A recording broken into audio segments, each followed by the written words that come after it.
President Trump has granted full pardons to 15 people and commuted part or all of the sentence of an additional 5 people. Most notably, the list includes former Representatives Chris Collins and Duncan Hunter, and a name that you probably haven't heard since the Robert Mueller investigation, George Papadopoulos. Now, Papadopoulos was an unpaid foreign policy advisor to candidate Donald Trump and was the first campaign advisor arrested as part of Robert Mueller's investigation into Russian interference in the 2016 election.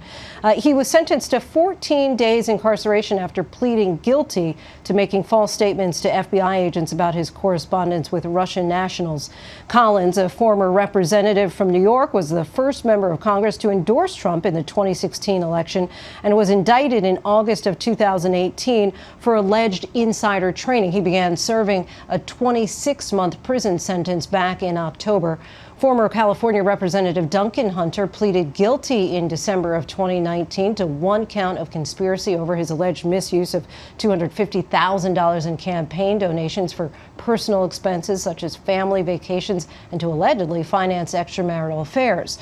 His wife filed for divorce just 2 weeks ago. He was sentenced to 11 months in prison in March and he once called the investigation into him a politically motivated witch hunt. Now, there has been speculation in recent weeks that President Trump could move to pardon members of his own family. This will, of course, be something to watch in the president's last 29 days in office. Let's go now to our Rachel Scott. Rachel, the White House has been hinting at taking some of these actions, several of these names allies of the president, of course.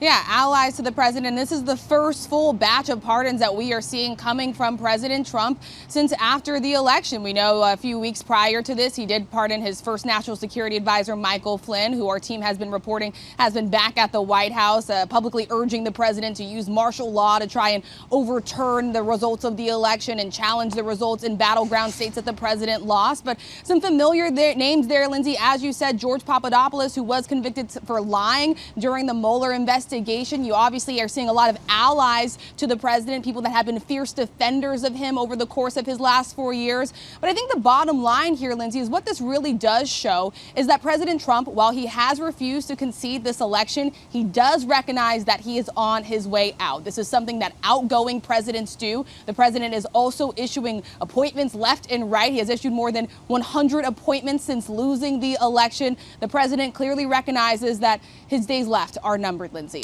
Rachel Scott, thanks so much. More from you in a little bit in the show. And let's bring in now senior editorial producer John Santucci. It sounds like he may not be finished. Potentially more pardons still to come?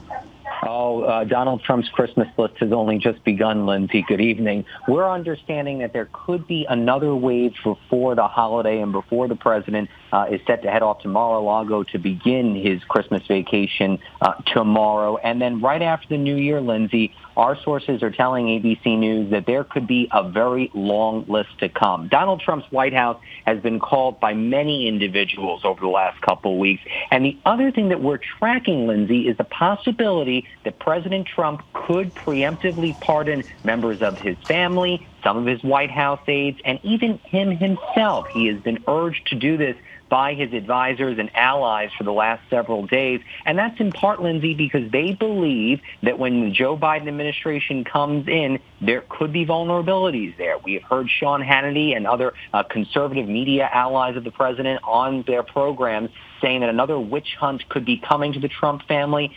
Don't know yet, Lindsay, if that's on the list for the Trump pardons. Right. It sounds like Rudy Giuliani may be included in that as well. A lot of these pardons, of course, were expected. Any of these names come as a surprise, John?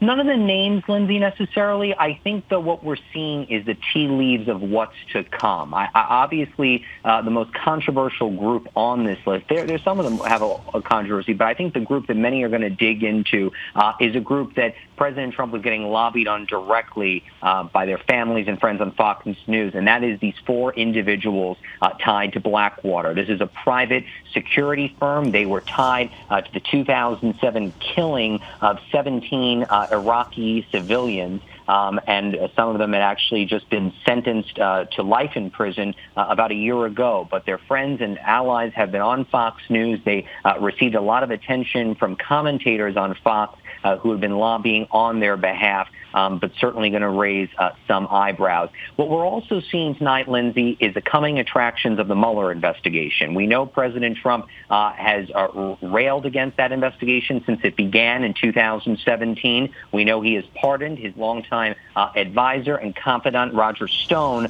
over the summer, and Michael Flynn just in the last several weeks. But tonight, two more people on that list have been granted presidential pardons, and that includes Alex Vanderswan and George Papadopoulos, someone the president had at one point said he did not know, was never connected to, but getting a pardon. So the coming attractions there, Lindsay, do we see Paul Manafort, who is obviously the biggest victim, if you will, of the Robert Mueller investigation. He was sentenced to 7 years behind bars. He was released due to the COVID-19 pandemic, but still has that hanging over his head, only had served a little over a year and a half in jail.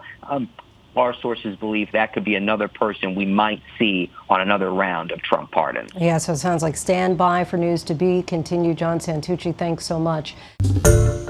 Hi, everyone. George Stephanopoulos here. Thanks for checking out the ABC News YouTube channel. If you'd like to get more videos, show highlights, and watch live event coverage, click on the right over here to subscribe to our channel. And don't forget to download the ABC News app for breaking news alerts. Thanks for watching.